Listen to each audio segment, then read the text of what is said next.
आमच्या प्रभागाच्या जनतेसाठी मी रात्रदिवस काम केलेलं आहे.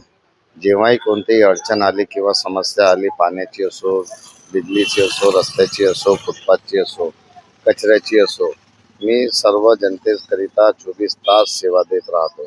आपण डॉक्टर बाबासाहेब आंबेडकर आणि भगवान बुद्ध यांच्या परिसरामध्ये आपण इथं उभे आहोत. डॉक्टर बाबासाहेब आंबेडकरांनी जो आपल्याला मताचा अधिकार दिला आहे, त्या अधिकाराचा उपयोग जनतेने कसा करावा, आपले उमेदवार कसा असावा, आपण काय करू शकतो हे त्यांना माहीत आहे.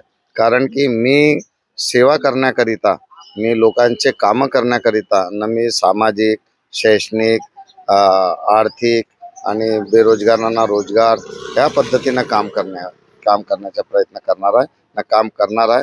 कारण की माझ्या जनतेवर मला विश्वास आहे की ते मला निवडून देतील. कारण की माझे प्रयत्न 8 वर्षापासून जेव्हापासून निवडणूक झाली नाही तेव्हापासून मी मागच्या वेळेस मी हारलो होतो. पण आता मला माहीत होतं की मला निवडणूक लढायची आहे, म्हणून मी कोविडमध्ये मी सर्वांना 35 दिवस जेवण चारला, सकाळ संध्याकाळ. कारण की लोकांना त्यावेळेस काम नव्हते, लॉकडाऊन होता. मास्क वाटले, आम्ही अन्नधान्य वाटलं, आम्ही लोकांच्या दवाखान्यापर्यंत गेलो, त्यांना औषधा कसानं ॲडमिट हे ते सर्व व्यवस्था करून आरोग्य शिबिर घेऊन सर्व काम करण्याचा प्रयत्न केला. कारण की मला माहीत होतं की आपण जनतेची सेवा करू तेव्हाच आपल्याला वोट भेटेल. या पद्धतीने मी काम केला आणि माझे जे सहकारी आहेत ते माझ्यासोबत नेहमी राहतात. त्यांच्यामुळे मी हे निवडणूक जिंकण्याचा प्रयत्न करणार आहे आणि मी जिंकणार असं मला वाटते. मला असं वाटते की मला आत्मविश्वासानं की मी जिंकणार. लोक माझ्या कामाची पावती म्हणून मला मत देतील ना मला निवडून देतील. मी राष्ट्रवादी काँग्रेस पार्टी शरदचंद्र पवार साहेबांचा कार्यकर्ता असून 80% समाजकारण, 20% राजकारण करतो. कारण की जेव्हापर्यंत आपण समाजाच्या समोर जाऊ नये, जसं भोजनदानाचे कार्यक्रम झाले, सार्वजनिक कोणतेही कार्यक्रम झाले, वृद्धांना मदत करायची वेळ आली, पोलीस स्टेशनचे काम झाले, सर्व काम आपण महानगरपालिकेच्या सर्व काम किंवा कलेक्टरचे निवेदन हे सर्व मी करण्याचा प्रयत्न करतो. त्या प्रयत्नामध्ये मला यश येईल असं मला वाटतं. जनता आपल्या सगळ्या सोबत आहे. आपल्याला खूप अतोनात प्रेम सुरू आहे. जनतेमध्ये जास्तीत जास्त चर्चा आपलीच आहे प्रभाग 7 मध्ये. तर यामध्ये प्रभाग 7 मध्ये असे काय समस्या आहे, काय असे रखडलेले काम आहे, ते सगळ्यात पहिले निवडून आल्यावर आपण तेच कराल. आमच्या प्रभाग 7 मध्ये गडर लाईन्स पुरे भरलेले राहतात. कारण की 50-50 वर्षापासून गडर तिथं नवीन बनवण्यात आलेली नाही. त्या गडर लाईनला आपल्याला नवीन टाकून ते चोकेज बंद करावं लागेल. खूप काही गडरामध्ये ढाकणं शुअर लाईनमध्ये ढाकणं नाहीत, गडर लाईनमध्ये ढाकणं नाहीत. ते ढाकण्याला आपल्याला लावा लागेल पद्धतशीर. निम्न क्वालिटीच्या मागच्या नगरसेवकांनी काम केलेलं आहे. त्याच्यामुळे खूप रस्ते तुटलेले आहेत, गड्डे रस्त्यामध्ये आहेत. काही नवा नकाशामध्ये तर कधी रस्ते बनलेच नाही. आता ते रस्ते पूर्ण गड्ड्याचे रस्ते दिसून राहिले. लष्करी बागमध्ये काही रस्ते बनले नाही, तेही दिसून राहिले. अशा पद्धतीनं आम्ही गल्लोगल्ली फिरून राहिलो.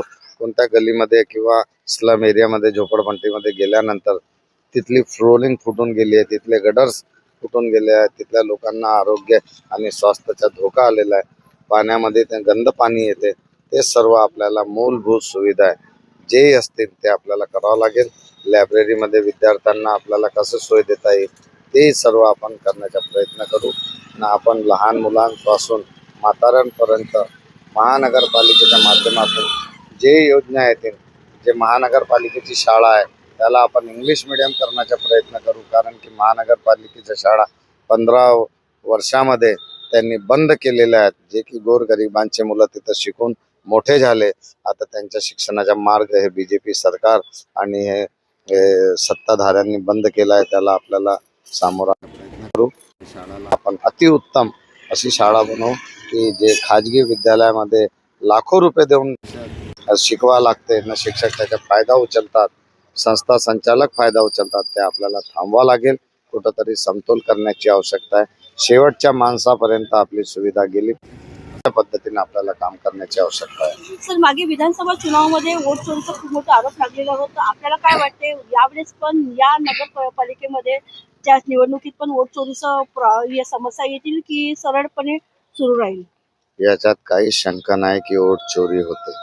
लोकांना अगर पाहिलं असेल तुम्ही की पदवीधर मतदार क्षेत्रामध्ये न शिक्षक मतदार क्षेत्रामध्ये लोकांनी बीजेपीला नाकारला न महाविकास आघाडीला वोट दिला. म्हणजे शिक्षक म्हणजे शिकले सवरले, पदवीधर म्हणजे शिकले सवरले, यांनी त्यांना नाकारला. बॅलेट पेपरवर जेव्हा लोक निवडणुकाचे ते पाठवतात पोस्टानं, त्याच्यामध्ये बी बीजेपीचा विरोध राहते.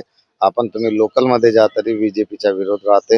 हे जातीमध्ये लढवण्याचं काम करतात, हे भ्रष्टाचार करतात.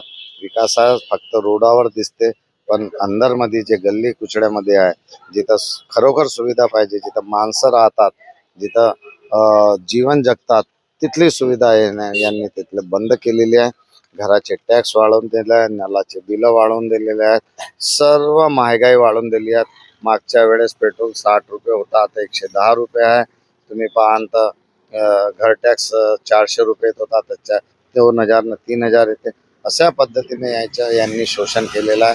त्या शोषणाच्या विरोधामध्ये आम्हाला कुठंतरी उठावं लागेल, लोकांना जागृत व्हावं लागेल. यांना घरी बसवल्याशिवाय होणार नाही. ईव्हीएमच्या माध्यमातून आम्हाला माहीत आहे की होऊ शकते, ईव्हीएम सेट होते, सॉफ्टवेअरनं सेट होऊ शकते, त्याच्यामध्ये बी मोठा घोळ होऊ शकते, याच्यात शंका नाही. कारण की हे ईव्हीएम ही माणसानं बनवलेली आहे. माणूस जेव्हा गाडी सामोर बी जाते, मागेही येते, एरोप्लेन वरती उडते, जमिनीवर बसून लॅपटॉपनं आपण कम्प्युटरनं अंतरिक्षला ऑपरेट करू शकतो. मग तर ते टेबलावर बस ठेवलेली ईव्हीएम आहे, पण ईव्हीएमवर शंका घेता येते. कारण की त्यापर्यंत कोणीच त्याला करू शकले नाही. पण ईव्हीएम ज्यांनी बनवलं त्यांनी बॅलेट पेपरवर निवडणूक घेतात. पण आमच्या इथे महाराष्ट्रामध्ये ना पूर्ण देशामध्ये हे लोकांनी ईव्हीएम चालू ठेवला जनतेचा विरोध असून. ईव्हीएमवर बॅलेट पेपरवर निवडणूक घेतला तर दूध का दूध पाणीचा पाणी होईल. अशा पद्धतीनं आम्ही हे लोकांना सांगण्याचा प्रयत्न करतो. तरी निवडणूक आली, ईव्हीएम भले असेल, पण आम्हाला विश्वास आहे की जेवढेच जास्तीत जास्त लोक आम्हाला वोट देतील तेवढाच आम्हाला ते निवडून यायचा प्रयत्न आमचा राहील ना आम्ही निवडून येऊ.